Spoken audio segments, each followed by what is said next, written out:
Hello. Welcome to the Mikey Likes You podcast. I am Mike Catherwood. I am the Mikey who likes, and you are you who is liked.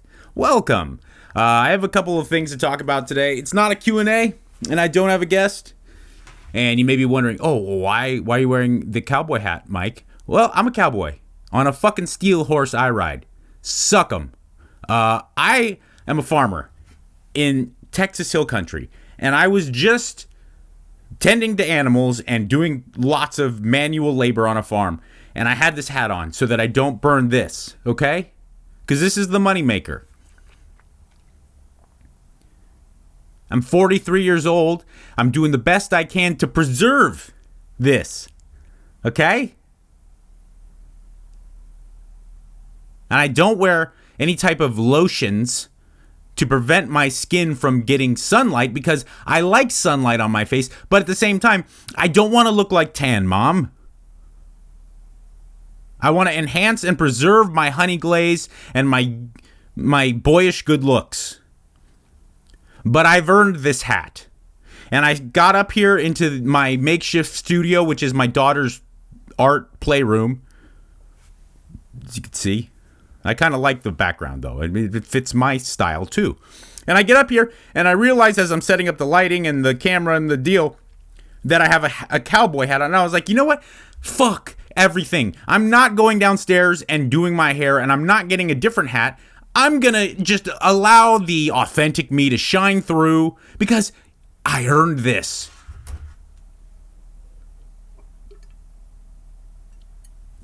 I'm not some hipster trying to pretend to be a cowboy. I'm a cowboy. Anyway, so there's some stuff I want to talk about. I'm going to bring it up here. I got some questions from the last Q&A that really sparked my interest. But I thought to myself, I was like, they're kind of such good questions that I don't want to just lump them in with the other ones. Not that the other ones weren't good. The last session, check it out. They were so good, the questions, that I am standing behind that was my greatest Q&A thus far. But they were questions that I think necessitated a little bit more time. So I'm going to devote a bit of time to just answering them for this podcast. This whole podcast will be just these couple questions. And on top of them being good and meaty questions, they also led me into something that I wanted to talk about anyway. And that is the idea of mental dieting. We talk about nutritional dieting, physical, actually the food you eat, right? Well, there's mental dieting too. And when you're not disciplined, when you don't tend to your mental diet, your emotional diet, negative things happen, some of them physical. Okay? So we'll get into all that. Okay, brother? Let me start off with Kevin Guadalupe, who is a Patreon member. He is a patron of me. And I thank you, Kevin Guadalupe. I thank you, every single one of you. All of you people who are my patrons. Go to my Patreon. Go to my Patreon if you're interested in becoming a patron. Lord knows I appreciate it. And frankly, it helps me continue to do this podcast and not have to just solicit myself for advertisements from anything and everything. I am absolutely capable of relegating the advertisements that I do for this podcast, for Mikey Likes You, to things that I absolutely believe in. Okay? Magic Spoon and Fume and Blue Chew, okay, the Bet Online, these are things that I care about because I think that, like, having the ability to broaden your interest in sports and sports betting and stuff like that and doing it in a safe and responsible way, it's really healthy. Okay, idly sitting back and just like mindlessly watching sporting events, I don't think can be as healthy as like engaging. That's why BetOnline is awesome. Okay, and they do a great job and they make things reasonable and so. And I now added Green Chef, which, you know, a healthy food delivery service. That's all. I'm all about it. I'm all about nicotine products or cessation of smoking. Okay, unhealthy things, replacing them with healthy things. Magic Spoon. I was into Magic Spoon. I was pimping out Magic Spoon well before this podcast even was a thing. Because I'm like, dude, when you're trying to watch what you eat, you need to have an ace up your sleeve. Okay? And I'm not a blue chew. Sexual performance for guys is like the biggest, most important thing out there. It's hard to really wrap your head around it. If you don't understand a grown male, if he can't perform in the bedroom, your whole fucking life's screwed. Okay? So Blue Chew is amazing. My point being, and I'm not just trying to pimp out my advertisers. What I'm saying is that every advertiser that has become a part of this podcast, either in the past or currently, is something that I really genuinely believe in. And if I didn't have the Patreon, I would take anything and everything. I would, because I'd have to, pay the bills, right? To keep things going. It wouldn't be financially feasible if it wasn't for the Patreon. So there's that aspect of it. I so appreciate it. Everyone that has anything to do with this podcast, I appreciate it. But the patrons, it's like, I can't still understand it. It means so much to me, and I enjoy it. If you join at the top tier, I get to work with people, and it makes, when people send me, they're like, dude, I've lost 20. I haven't been under 200 pounds since I was in high school. I can't believe it. I'm so happy. I get fucking goosebumps. I love it. Okay? So if you're at all interested in any type of extended help above and beyond the Mikey Likes You podcast, check out my Patreon. I'll put the link in the show notes. I am Mike Catherwood on Patreon. Kevin Guadalupe, he is a patron. Guadalupe. I was listening to the Alex Feinberg episode and the discussion about adding conditioning, but not too much. Okay? And check it out. Alex Feinberg, super smart guy. I've been bumping into him since we did the podcast. Never ran into the guy at the gym because he lives out here in the Austin area as well. Never ran into the guy. And since we did the podcast twice, I was like, hey, dude, what's up? Oh, I'm just sitting there. Of course, he's eating his protein-rich meals, pre-workout meals, doing his mobility, getting ready to go ham, and he's looking shredded. And I'm like, oh, okay, why don't you put your shirt back on? Because I'm feeling a little inadequate, buddy. No, but either way. So Alex Feinberg, smart dude. I thought it was a great episode. We talked about conditioning. Adding it in, but not too much, because it can kind of skew your progress if you go too hard too quickly. He mentioned sprints. I like sprints too. I don't think there's ever a reason not to have sprints in your program because they do so much for you. It's so much different than regular cardio. Going for a jog it's a whole different ballgame. Even though you're kind of doing the same thing, you're moving your legs in the same way. Sprints, real sprints, not running faster. A sprint means you're going as fast as you possibly can. There's a goddamn lion behind you chasing you. That's a sprint. Okay, there's a difference. Okay, sprints. But I have bad knees just like you, Kevin says. I have bad knees. Okay? What other types of conditioning can you recommend if you're in our situation? Specifically, I've been doing the Monday, Wednesday, Friday recommended workouts of yours. What conditioning exercise and duration do you think? Before workouts, days you're not weightlifting. Previously, you mentioned just walking 10,000 steps a day. Is that enough? Getting bigger, but not feeling as tight lean as when I did video program workouts. Also, thanks for your advice on stopping drinking. I live in Vegas, so it's easy to go off the rails even after one drink. Oh, well, congratulations, Kevin. I am not a guy who doesn't think you should drink. I'm not a guy who doesn't think you should do drugs just because I'm in recovery. What I do think is that if you suspect that there's an issue, you should. When I was in high school, I think a lot of high schools do this, where they do like the kind of aptitude potential career finding tests, where they gave us this big, huge test. It was a multiple choice test, and we filled it out. It asked us a bunch of different questions about our personality and our disposition and what we like and dislike, blah, blah, blah. And it gives you like a breakdown of what would be good career paths for you. Now, everyone I talked to that filled out this goddamn test, everyone I talked to got 5, 6, sometimes up to 10 different options of things that would be good. At least it would be congruent with what you put down on this test, right? I got one. And no, it was not broadcaster. I got priest or clergyman. Okay?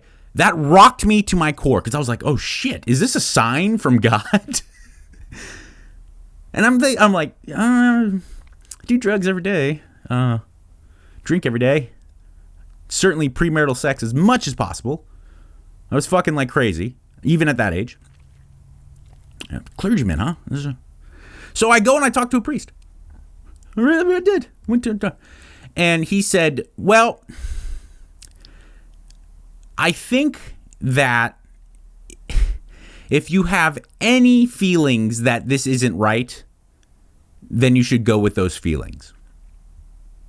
Because I can tell you, at least for me, there was no doubt in my mind that I was a man of God. And Father Koenig, I'll never forget, he was very, very honest and very, very, he was very confident in his delivery, and I really appreciated it because it cleared up so much in my mind. And I feel the same way about drinking and drugs. People talk to me all the time. They're like, I think I might have a problem. I think I might have a problem. And my advice to them always, again, there's no right or wrong when it comes to this stuff. This is just my advice from like the experience that I've had. My advice is, if you suspect that there's an issue, there probably is, because regular people who drink regularly and use drugs regularly, they don't fucking have that. They don't go, I think I might have a drinking problem. People who drink, normies don't have that feeling. Maybe when they were 21 in a frat or something, but normal adults don't ever deal with the inner conflict of, do I have a drinking problem? I have a feeling that if you suspect that you have a drinking problem or a drug problem, you have a fucking drinking or drug problem. Okay? And if that's the case, I think you should deal with that. Now, if you're a normal person, I think that inebriants can actually be really healthy. Just like junk food. Inebriants are just like junk food, in my opinion. I don't think it's really smart. I don't think it's the best way to live a happy, healthy life, to just write off these foods that you find delicious. Even though you can identify that they're not good for you, if you just love eating them, I don't think it's a good thing to say, I'm not eating these anymore, because who wants to live that life? And everyone knows, like, it's a poison. It's literally not good for you. It's the most not good for you thing, and most drugs are the same way. But if you work hard and you're a good person day in and day out, it's a lot of stress, and every once in a while it's nice to be able to let off steam. Okay? But if you have a drinking or an addiction problem of any way, it's not the same. Cracking a couple beers with the buddies after a hard workout or after a long day at work is really good for most people. It's a nightmare for me. A nightmare. So if you're a person like me, let me help you. Let others like me help you, or give you our experience and our guide, a helping hand. If you're a regular person, drink, do your thing. Okay? Sorry, that was a long diatribe, but I think it's important, man, because there needs to be a clear line between what it means to be in recovery and what it means to, like, give people I don't like the people who get into recovery or just start living a sober life and then start telling everybody else how they should do the same. I don't think that's the way it should be, man. My relationship with drugs and alcohol is my relationship with drugs and alcohol, and has very little to do with yours. Unless you suspect you have a problem, in which case I'm here to give you every bit of help I could possibly give. All right, so back to conditioning. Kevin Guadalupe, you're doing the Monday, Wednesday, Friday training routine that I recommended via my Patreon. I think that's the best way to go. I think training 3 days a week, especially like a full body or like a half body split, is the most beneficial overall for most people. Now, if you're going to add conditioning, you have one of two options. I was always under the belief that you should add your conditioning, your interval training after you train with weights, because you don't want to deplete glycogen before you engage in weightlifting. But if your interval training and your conditioning is so short and brief and intense, you're not going to necessarily deplete the glycogen enough to make as much of an impact as I used to think. So if you feel better doing conditioning before your weightlifting, then go ahead and do it. Especially if your goal is to be leaner. If your goal is to grow, if you want to be a monster, priority has to go to weight training in that hypertrophy range of 8 to 12 reps, maybe even higher for lower body. But if you want to be, just a lean, muscular looking person, go ahead, do your conditioning. Now, and Alex Feinberg is of the same thinking. I don't think that your conditioning should be marathon type training. It should be 10 to 15 minutes, not including warm up. Minute on, minute off, 30 seconds on, 30 seconds off, 2 minutes on, 1 minute off. You can break. There is there is a little bit of seasoning to the science of it, but just understand that you're going to be doing intervals where you're going to be going extremely hard as you possibly can go, as if a policeman is chasing after you, as if a lion is chasing after you, for brief periods of time. Then you're going to rest for allotted brief periods of time. This is interval training.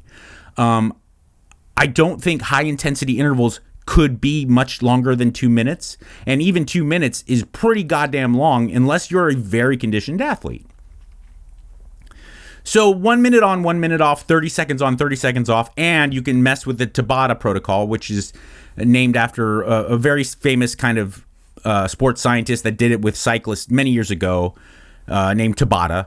And it's 20 seconds on, 10 seconds off. And you only do it for 8 intervals, with each interval equaling 30 seconds. Therefore, it's only 4 minutes.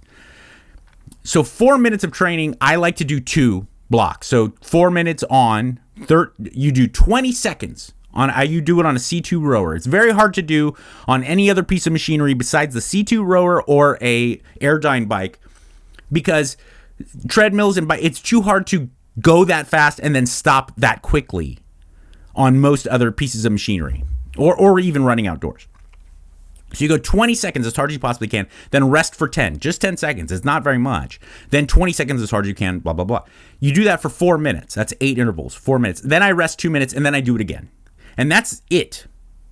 That's one of my conditioning workouts. The other ones I do are just sprint workouts. Because as Kevin pointed out, I have bad knees, but I can sprint.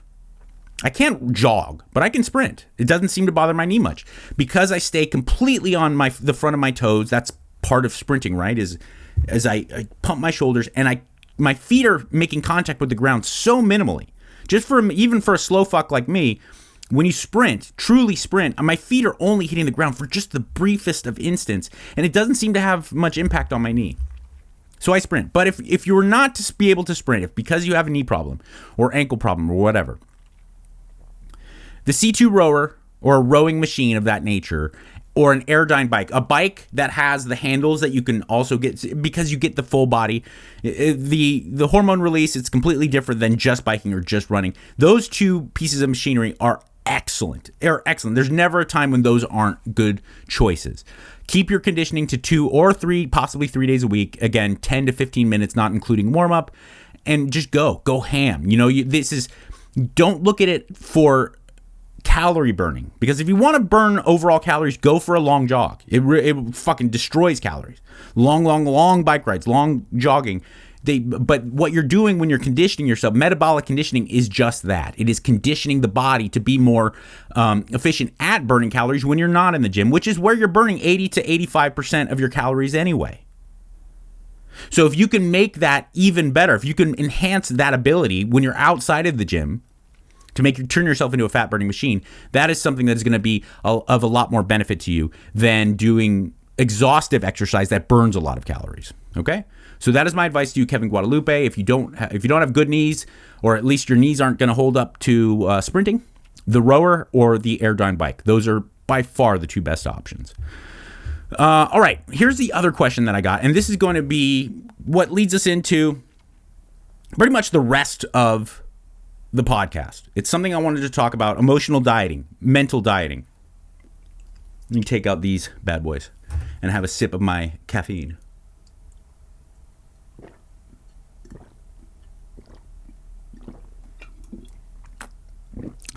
Let me remind you, although I am a drug addict in recovery, I am still a drug addict.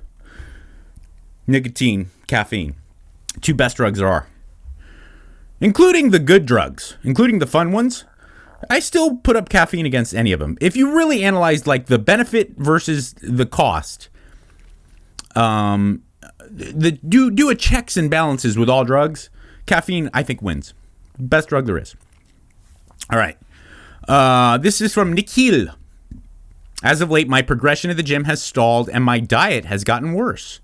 I'm not sure if this is due to burnout, stress at work, or some other reason. However, I still make it to the gym 5 to 6 times a week and am determined to get back in shape. One thing I'm finding particularly difficult right now is to say no to food. I put on some fat in the last few weeks.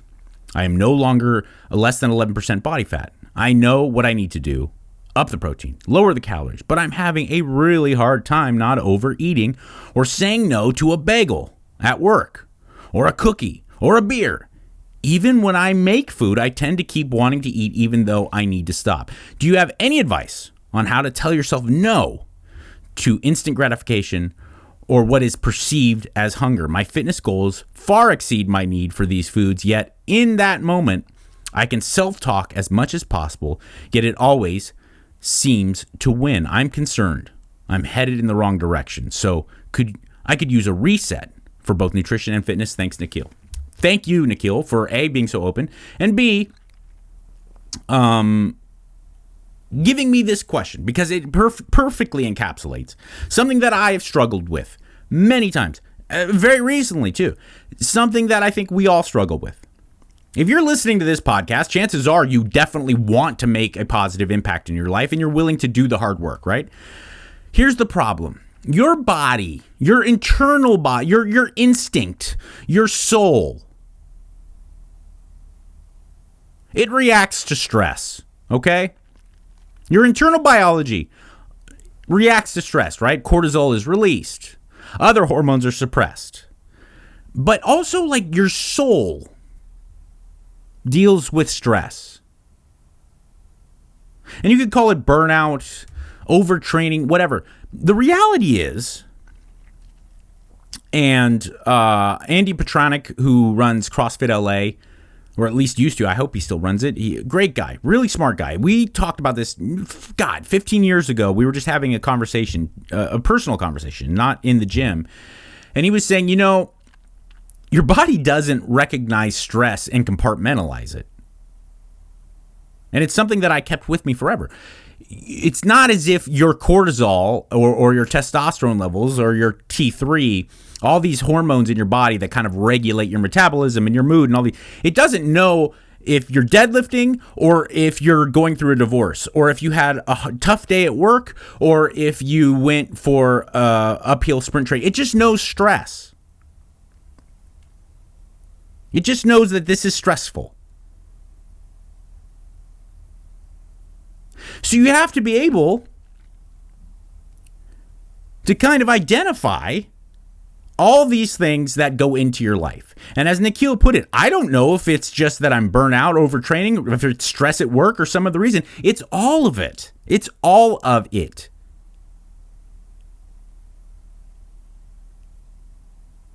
There's a reason why. One of the biggest reasons is genetics. Let's put that out on the table. On top of that, though, another huge reason that, there's the 22-year-old kid who's like an entrepreneur or a personal trainer.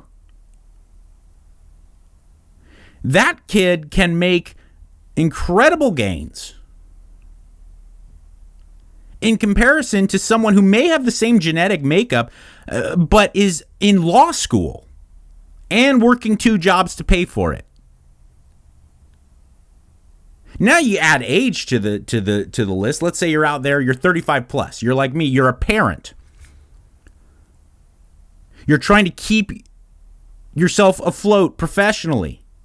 You have monetary concerns. You have professional concerns. You have personal concerns. Your wife, your husband, your partner, whatever is giving you issues. Let's say it's not even negative. It's just like me and my wife. She's worried about, she's working now in New Orleans, so she's away from the house, and she's concerned about me, and she's concerned about our daughter because she's far away and she can't be there physically. So then I have to deal with her at night, and she's worried, and that worries me, and I'm worried about her doing okay and dealing with the stress of trying to launch this new show, and I got all this on my mind, and now I'm also thinking about like, well, what can I do? I just lost a couple patrons, and I didn't make as much money as last week, and I gotta up my subscriptions on YouTube so that I could get it to be equal to the audio only podcast. And man, I'm worried about like my ability to do digital interviews, like actual interviews with someone who's not physically next to me, because I don't like the way it sounds and I can't control their audio, blah, blah, blah. We all understand professional concerns, social concerns, personal concerns. These are all stress. In the same way that deadlifts are stress, in the same way that sprinting is stress, in the same way your boxing class and your jujitsu training, whatever it may be, it's stress.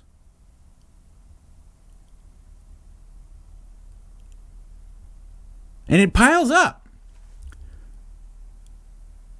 And it's no different than, you make the good choice to have some nice lean sirloin with broccoli at dinner, but it's all calories, right? Calories, just like a Twinkie is calories. So what do? You regulate it. You go on a diet. You say, I have identified that foods A, B, and C are nourishing, and I'm willing to take these calories on if I'm capable of getting rid of D, E, F, because these calories, they're all calories, right? But these calories I've identified as I can't handle them.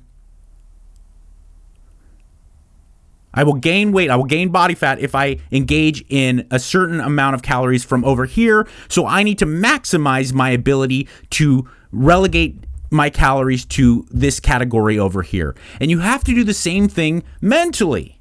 This is what I'm talking about with mental dieting. If you are someone who is usually very capable of coming home from work, eating dinner with your family, regulating your portions, feeling full, and then understanding, I could have this ice cream here, but I don't want to because I know that that's not a smart decision. And then you normally just go to sleep without having the ice cream, but lately you just have to fucking have it, and you can't seem to stop eating it. It's a really good sign that you are overloading yourself in a way that is not congruent with a healthy mental, emotional diet.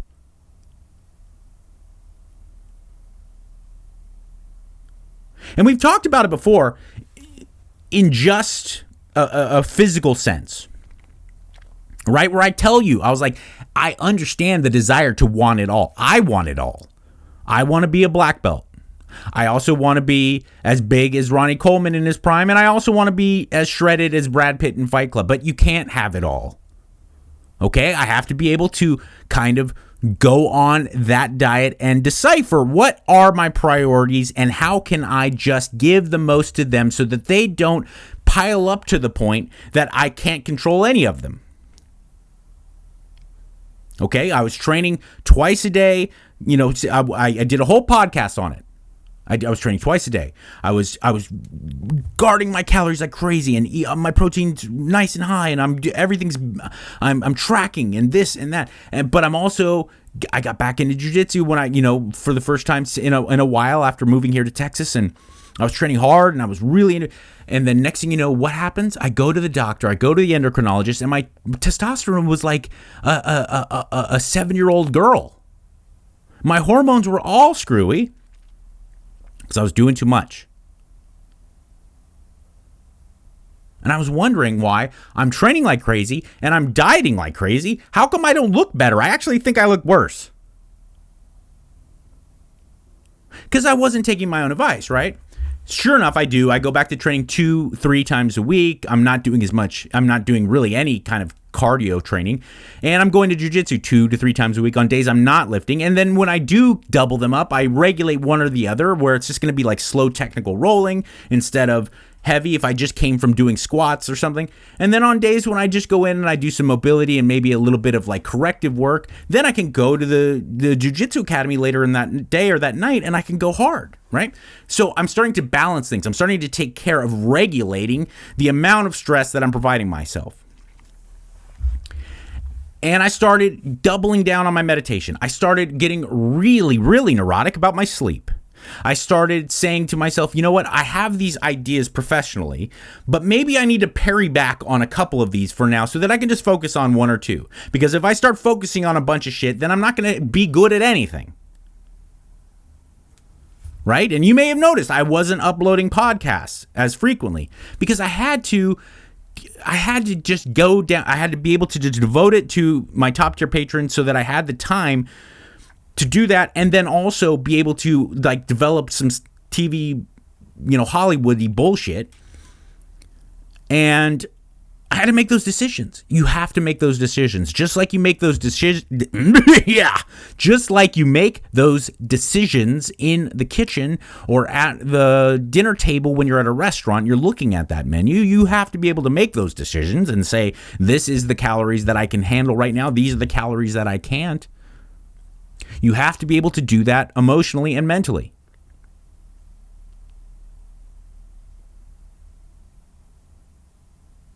And Nikhil is a perfect example. He says, I don't know if I'm just burnout, overtraining, stress at work, or some other reason. However, I will make it to the gym 5-6 times a week. Don't do that. Step 1, stop that. This notion that you're going to outtrain all of this other fakakta that's going on in your life is very misguided, because chances are the reason you're not getting where you want to go is because you're training and doing too much outside of the gym anyway. So the last thing you want to do is then double down on how hard and how much you're training, because you're just going to make this cycle get stronger and get worse. And the talons of this horrible beast that's already fucking with you are going to dig deeper. Talons. All right? Take a step back. It's not hardcore to wake up early and hit your workout before work if you're going to bed at 3 a.m. That's not hardcore because you're so tough you can out-train sleep. It's not hardcore to do so many workouts that you can get away with eating 7,000 calories. That's not hardcore.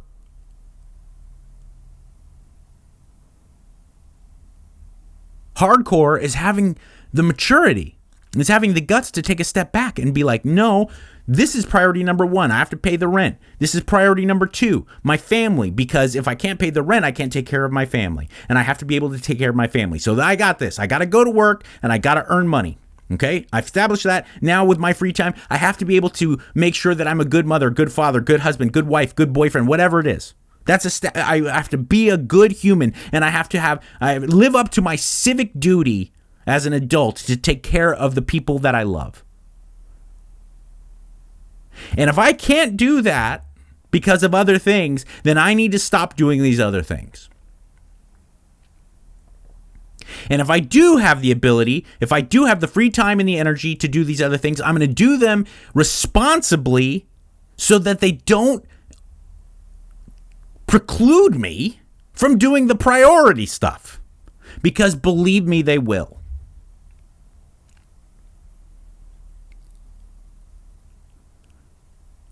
If you're in law school right now, awesome. Do what you need to do to stay in shape, to stay happy and healthy. But right now might not be the best time to learn a new language. And it might not be the best time to take on a new relationship. And it might not be the best time. You know what I'm saying? And if you're new into recovery, it might not be the best time to also try and do a bodybuilding show and get a new job, a second job. You know what have the ability to prioritize and shuffle the deck with what you deem to be healthy and prudent, and just jettison the stuff that isn't, in the same way you do it with your food.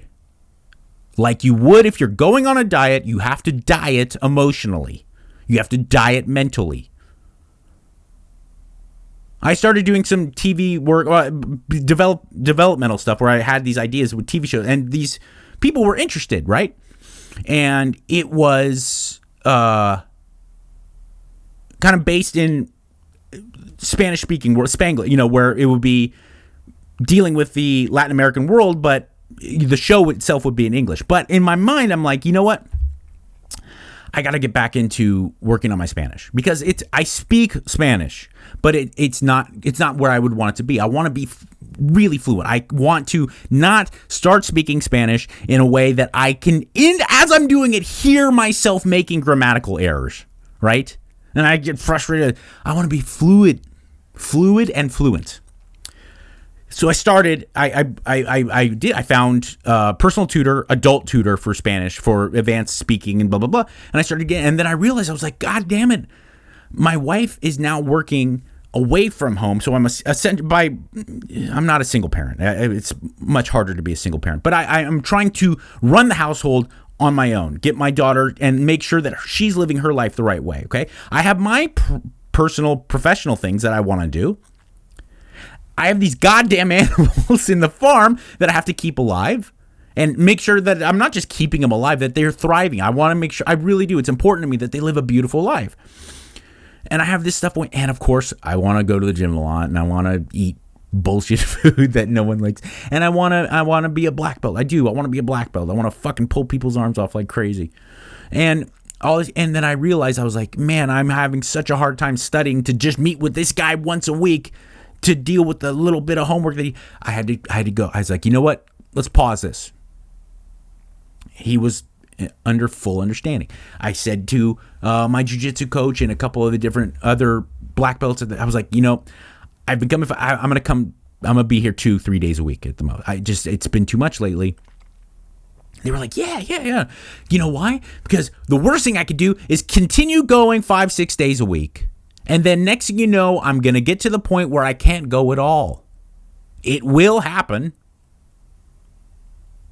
So I'm lifting 2-3 days a week, full body, heavy, just getting in there, making myself feel good. Going to jiu-jitsu 2-3 days a week. But prioritizing, making sure I get all the really important things done first, and I still make sure if I'm going to do these things, I have the energy and I have the time to do it. And guess what?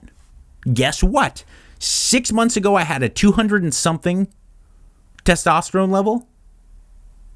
My testosterone was so high last week that the doctor was like, well, we need to do something to lower it.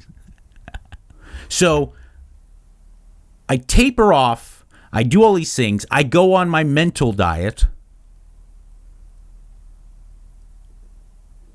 And sure enough, my testosterone is back high, strong, to the point that I can't get any prescribed drugs, even though I want it.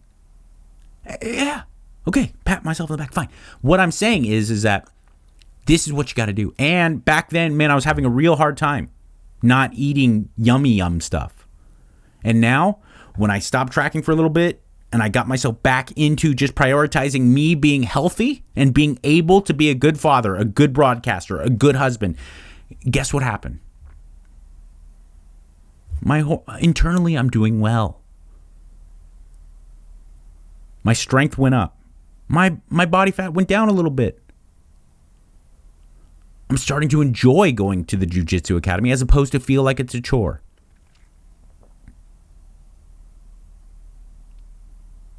In the same way that you diet long enough and you start to see the physical response, the positive physical response that you're looking for, the weight loss or the blood pressure going down. I'm seeing from my mental, emotional diet, I'm seeing the response, the positive response that I was looking for. And I can't tell you, if you're out there and you're struggling in the same way that Nikhil was struggling, If you're struggling in the same way that I was very recently struggling and have many times before, I want you to have the ability to take that into consideration and start your mental diet. Eschew that which is empty calories and only concentrate on making sure that you take in the regulated dosage of the nutritious, nutrient-dense calories. It's something you should do with your nutritional diet, but it's also something you need to do with your emotional. Your soul has a diet as well. Okay? And just like with your regular diet, where you can eat, a perfect, organic, biodynamic, grass-fed meats and vegetables, that's great. But if you're eating 1,000 calories too many, you're still going to get a negative response. Well, same thing goes with your emotional life.